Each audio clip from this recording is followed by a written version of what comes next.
ও যে স্বৈরাচার সৃষ্টি করছে এটা ওর উপহার, ও স্বৈরাচার সৃষ্টি করতে পারবে না।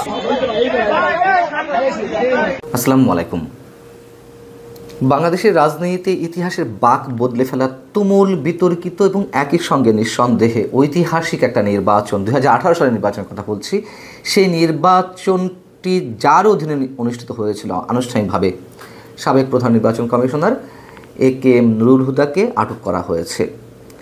কেন ইতিহাসে বাঁক বদলে ফেলা নির্বাচন হিসেবে চিহ্নিত করছে এটাকে, বা তার দায় কতটা আমরা সবাই জানি, যাও তারপরেও সে বিষয়ে পরে আসছি। তো একেএম নুরুল হুদাকে রোববার সন্ধ্যায় রাজধানীর উত্তরা এলাকার একটি বাসার সামনে থেকে স্থানীয় কিছু মানুষ তাকে আটক করে এবং পুলিশের হাতে সোপর্দ করে।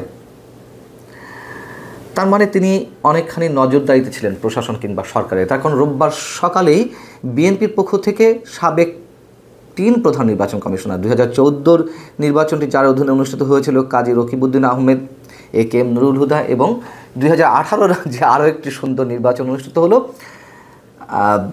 যার অধীনে কাজী হাবিবুল আওয়াল, এই সাবেক 3 সিইসি সহ 24 জনের বিরুদ্ধে বিএনপি একটি মামলা করেছে। তারপর আমরা দেখলাম যে একেএম নুরুল হুদা আটক হলেন। কিন্তু তাকে আটকের পর আবার যে ভিডিও আমাদের সামনে এলো তাতে দেখা গেল তার গলায় জুতার মালা। কেন এগুলো বা কি দরকার, প্রশ্নটা করেই রাখি। এখন যারা নির্বাচন কমিশনের দায়িত্বে আছেন তারাও খুব মেরুদণ্ড সম্পন্ন, ব্যক্তিত্ব সম্পন্ন মানুষ হিসেবে তাদের দায়িত্ব পালন করছেন, সে বিষয়ে পরে আসছি।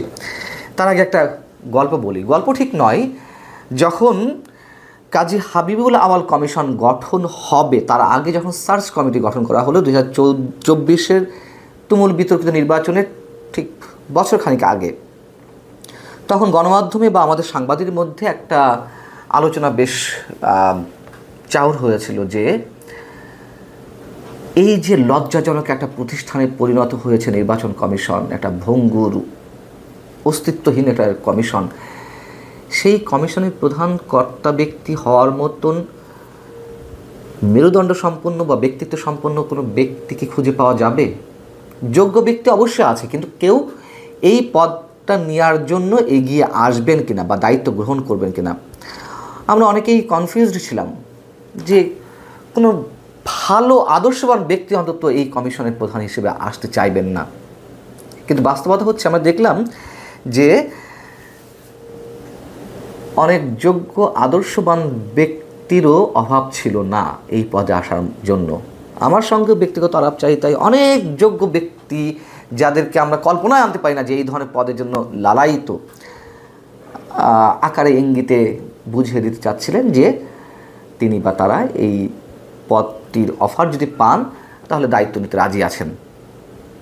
একটা পর্যায়ে কাজী হাবিবুল আওয়ালের মতন ডাক সাইটের একজন ভালো আমলা, প্রতিরক্ষা মন্ত্রণালয়ের সাবেক সচিব ছিলেন, তিনিই তো এলেন।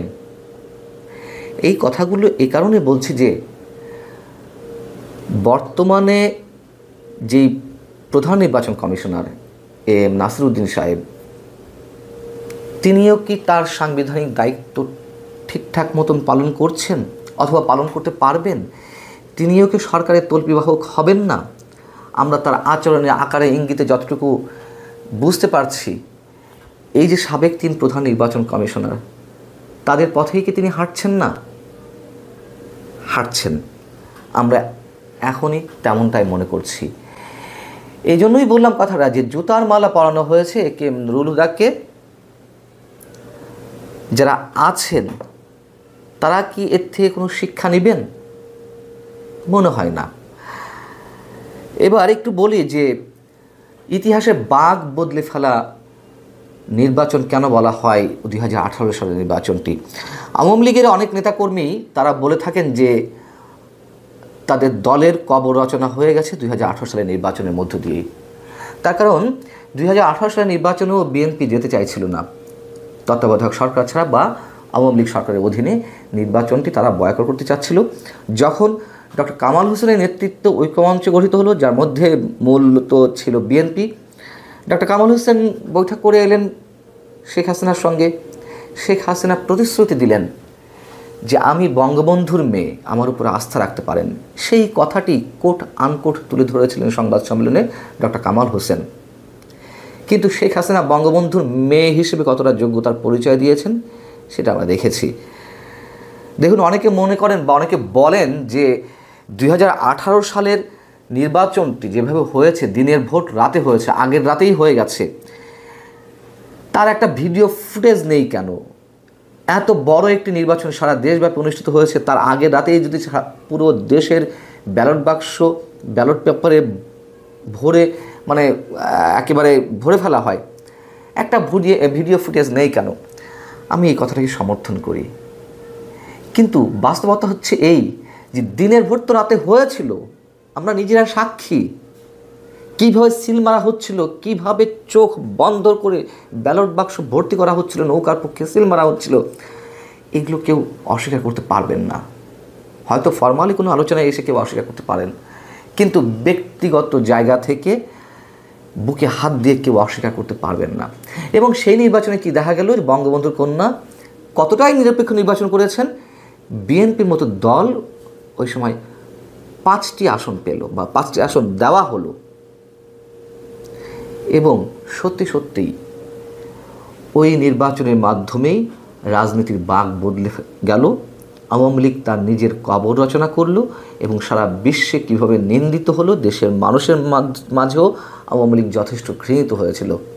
দেখুন, এখন যে অবস্থা, মুক্তিযুদ্ধের চেতনাকে অবিশ্বাস করা, মুক্তিযুদ্ধের ইতিহাস মুছে ফেলা বা বাংলাদেশকে পিছুয়ে নিয়ে যাওয়া, এসব নিয়ে আমার কোনো প্রশ্ন নেই, এগুলোর সঙ্গে আমিও একমত। কিন্তু আওয়ামী লীগের নিজের ভাগ্য নিজের হাতে ধ্বংস করা হয়েছে ওই নির্বাচনের মাধ্যমেই। এবং পরবর্তীতে 2024-এও অবশ্যই আওয়ামী লীগের কফিনের শেষ ব্রেকটি ঠুকে দেওয়া হলো। এই কথাগুলো এই কারণে মনে করিয়ে দিলাম যে সেই তুমুল জঘন্য ভয়াবহ নির্বাচনটি অনুষ্ঠিত হয়েছিল এই একেএম নুরুল হুদার অধীনে। তিনিও ডাকসাইটে ভালো আমলা ছিলেন, কিন্তু তারা প্রত্যেকেই, এই যে 3 সাবেক প্রধান নির্বাচন কমিশনার, প্রত্যেকেই ইমানদার কেরানি হিসেবে আওয়ামী লীগের তল্পিবাহক হিসেবে কাজ করেছেন। আগামীতে যারা আসবেন বা এখন যারা আছেন, তারা কতটা সরকারের তল্পিবাহক হিসেবে কাজ করছে, এই প্রশ্নগুলো তাদের নিজেদেরই করতে হবে। এবং আমরা চাই না এই জুতার মালা গলায় দেওয়ার মতো ভাগ্য আর কাউকে বরণ করে নিতে হোক। ভালো থাকুন সবাই। আল্লাহ হাফেজ।